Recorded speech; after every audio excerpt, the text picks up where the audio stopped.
मेरा सवाल ये है कि एक कन्फ्यूजन है एक्चुअली एक नाम के बारे में जो अपने बच्चों का नाम मोहम्मद रखते हैं। अब मैंने बहुत दफ़ा सुना है वो कहते हैं सॉरी गाली दे के ओ मोहम्मद, और फिर एकदम बचपन से आदत बनी हुई है तो कह देते हैं सल्लल्लाहु अलैहि वसल्लम, मुँह से निकल आता है। इस दफ़ा इज्तिमा पे भी एक दफ़ा हुआ था तो किसी ने अपनी बच्चे को डांटा है और फिर वो एकदम इत्फाकन मोहम्मद सल्लल्लाहु अलैहि वसल्लम निकल आया। एक तो मोहम्मद सल्लल्लाहु अलैहि वसल्लम तो नहीं है। हाँ लेकिन है नहीं, लेकिन वो मैं सिर्फ पूछ रही हूँ कि वो एक तो नाम होना चाहिए ये नाम तो रख देने को हर्ज नहीं है। नहीं मोहम्मद अहमद है, मोहम्मद गुलाम मोहम्मद है, इस तरह के नाम रखे जाते हैं जी।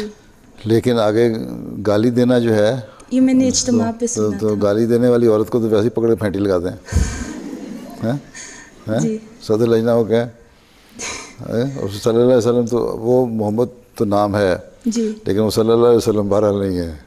वो मुंह से निकल हाँ, तो जाता है। मुँह से गलत निकलता है ना, तो इस्लाह करें, शोबा तरबियत आपको लजना का जो है वो ठीक करे। आपको जी। चाहिए था फ़ौरन उसकी इस्लाह करती, औरत को जाके कहती तुम्हें शर्म नहीं आती, जी तो ऐसी बातें कर रही हो।